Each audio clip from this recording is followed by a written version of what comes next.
안녕하십니까. 자, 이제 프랑크 왕국이 갈라져서 프랑스, 독일, 이탈리아가 됐습니다. 그리고 저번에 그 게르만족 부족들 중에 앵글로족과 색슨족이 있었죠. 얘들은 이제 어디로 갔을 것 같아요? 걔들은 이제 바다를 건너가서 그 브리타니아 섬으로 가서 거기 원래 살고 있던 켈트족을 몰아내고 앵글로족과 색슨족의 나라를 세웠죠. 앵글로 색슨의 나라. 그게 어딜까요? 네, 영국입니다. 그리고 그때 밀려난 켈트족이 버텨갖고 아직까지 남아있는 곳이 이제 스코틀랜드와 아일랜드가 되겠죠. 이런 식으로 이제 오늘날 유럽의 나라들이 이제 서서히 자리를 잡게 됩니다. 자, 그러면 이런 유럽의 여러 나라들이 왕이 정말로 그 나라 전체를 다스리는 그런 나라였을까요? 그렇지는 않았습니다. 우선 이 당시에는 교통과 통신이 뭐 지금 같은 시대가 아니기 때문에 왕이 수백 킬로미터 떨어져 있는 나라를 다스리는 것도 쉽지 않았고요. 유럽은 여기저기 숲도 많이 있었고, 그리고 이 게르만족 자체가 또 이렇게 하나의 중심에 모여갖고 복종하고 이런 걸 좋아하는 민족이 아니라 가족이나 부족 단위로 찢어져서 사는 게 익숙한 그런 민족이었습니다. 그래서 이 여러 가지 상황이 결합돼 가지고 독특한 제도를 만들어내는데 그게 바로 봉건제도입니다. 그래서 이 유럽의 중세는 바로 봉건주의 시대입니다. 여러분, 이 봉건제도에 대해서는 이미 중국의 주나라, 그 다음에 일본의 가마쿠라 막부 이후 시대를 보면서 충분히 익숙해졌을 겁니다. 네, 바로 그 봉건제도입니다. 왕이 나라 전체를 다스리지 않고 어떻게 하는 거죠? 신하들에게 나눠주는 거죠. 그래서 땅을 받은 이 신하들은 평소에는 왕 몰라, 그리고 그 나눠받은 땅에 가서 각자 거기에 그 주인으로 하다가 왕이 따로 모을 일이 있을 때만 가가지고 집합하면 되는, 이게 이제 봉건제도죠. 이 봉건제도 중에 중세 유럽의 봉건제도는 중국의 봉건제도보다는 일본의 봉건제도에 훨씬 가까웠습니다. 기본적으로 무력을 제공하는 봉건제도니까요. 왕이 있습니다. 왕이 있는데 이 왕이 직접 다스리는 곳은 역시 봉건제도답게 자기네 수도가 있는 곳, 거기 근처만 이제 왕이 직접 다스립니다. 그리고 나서 이제 나라를 여러 제후들에게 나누어 주는 거죠. 여러 제후들에게 나누어 주면은 이 조건이 있습니다. 이 제후들은 나중에 왕이 모여라 하면은 모여야 됩니다. 자기들만 오면 안 되고 뭘 거느리고, 그렇죠? 군대를 거느리고 모여야 됩니다. 만약에 왕이 모여라 했는데 군대를 거느리고 모이지 않고 오지 않아요. 자꾸 이래서 위반해요. 그럼 어떻게 하냐? 왕은 너 의무를 소홀히 했으니 너에게 나눠준 땅 무효하는 겁니다. 이 왕이 제후들에게 땅을 나눠주는 것은 그냥 주는 게 아니라 조건이 있는 겁니다. 무력을 제공할 것, 나에게 충성을 바칠 것. 물론 이 제후들은 왕이 땅을 주지 않으면은 왕이 모여서 나를 위해 싸워라 할 때 군대를 데리고 갈 의무가 없는 거죠. 그래서 이 왕과 제후의 관계는 철저히 조건이 있는 관계, 계약 관계라 그럽니다. 계약이 무슨 거예요? 계약이라고 하는 건 기본적으로 어느 한쪽에만 의미가 있지 않죠. 내가 갑이 이렇게 하면 을은 이렇게 한다. A가 이렇게 하면 B는 이렇게 한다. 이렇게 조건이 주어진 겁니다. 그래서 이거를 서로가 서로에게 지켜야 될 것이 있다 해가지고 쌍무적. 그래서 쌍무적 계약 관계입니다.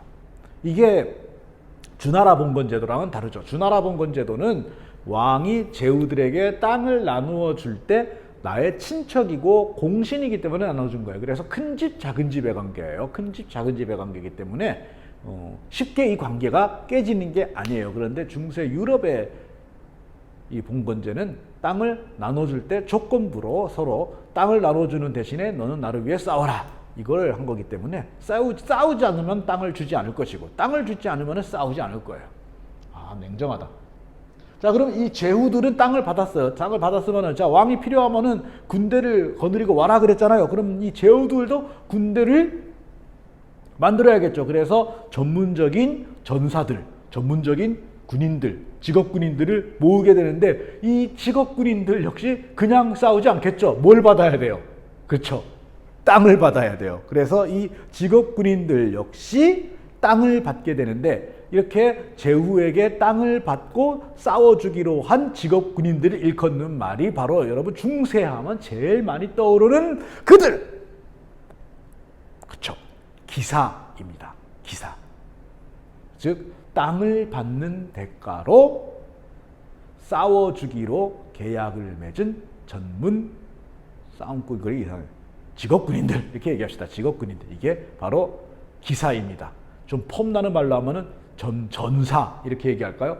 일본은 제후를 다이묘라 그랬죠. 다이묘에게 땅을 받고 싸워주는 사무라이가 있듯이 유럽도 제후에게 땅을 받고 싸워주는 기사가 있었던 겁니다. 자, 그러면 수도에 있는 왕은 지 혼자 있을까요? 그럴 리가 없죠. 왕도 역시 뭘 고용해야 돼요?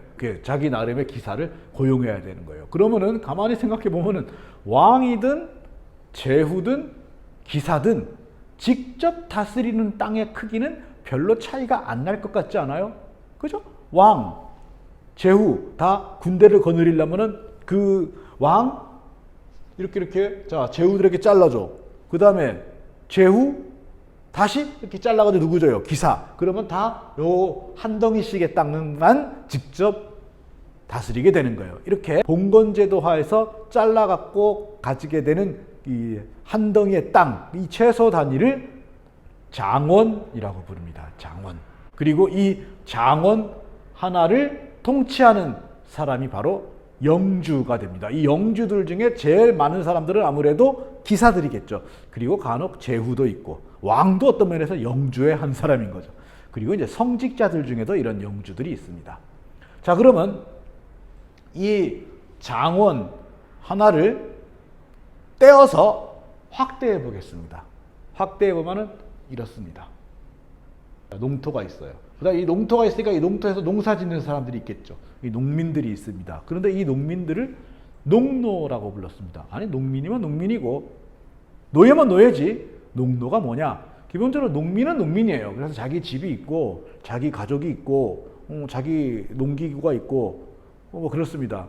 그리고 수확물에 대한 권리도 있어요. 추수해가지고 수확하면 그거 자기가 가지는 거예요. 그러나 어떤 의무가 있냐면은 이 수확한 것 중에 일부분을 영주에게 세금으로 내야 됩니다.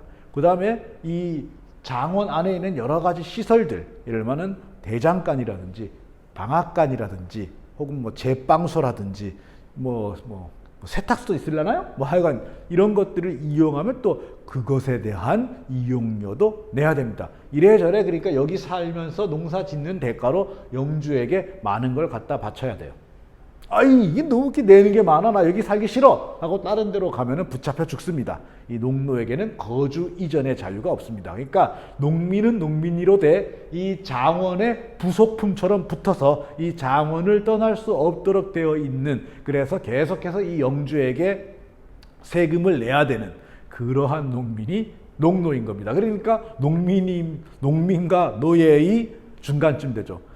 따라서 이 제후가 기사에게 너에게 내가 땅을 준다 그러면서 장원을 하나 딱 줄 때는요, 땅만 주는 게 아니라 여기에 살고 있는 농노도 같이 주는 겁니다. 참 그렇죠? 네, 그렇습니다.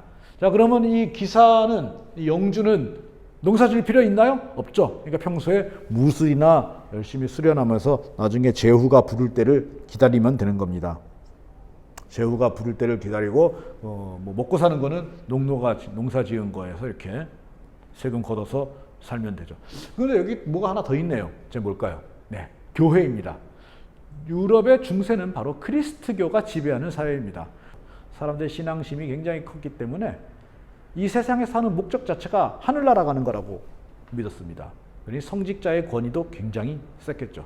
이 성직자도 여기서 이제 미사나 예배를 집전하는 대가로 농민들로부터 11조를 받고 또 영주로부터도 뭔가를 받고 그러면서 잘 살았겠죠. 이래저래 농노만 굉장히 힘듭니다. 이게 바로 장원의 풍경이고요. 유럽의 중세는 바로 이 장원들이 쭉 여기저기 계속 있는, 그러니까 큰 나라는 이런 장원이 굉장히 많은 거고 작은 나라는 이 장원이 적은 겁니다. 그러니까 어딜 가나 풍경이 똑같아요. 그리고 이 장원들은 보다시피 다른 장원하고 서로 교류할 필요가 있나요? 없어요. 모든 걸 이 장원 안에서 해결하도록 되어 있습니다. 그래서 장원들끼리 서로 왔다 갔다 안 합니다. 영주들도 서로 만날 일이 없습니다. 전쟁이나 나야 만날까요? 그러니 이 장원을 마을이라고 불러봅시다. 이 중세 유럽의 생활은 각각 마을 단위로 흩어져서 살고 있고 그 마을 밖으로 나갈 일이 별로 없는 그런 시대였구나 이렇게 생각하면 틀림없겠습니다. 그런 면에서는 유럽의 중세가 발전이 별로 없는 정체된 시대였구나라는 것을 또 느낄 수 있습니다. 별로 발전할 여지가 없지 않습니까? 네, 오늘은 이제 중세 유럽의 봉건제도에 대해서 살펴봤습니다. 다음 시간에는 이제 중세 유럽의 문화에 대해서 살펴보도록 하겠습니다. 고맙습니다.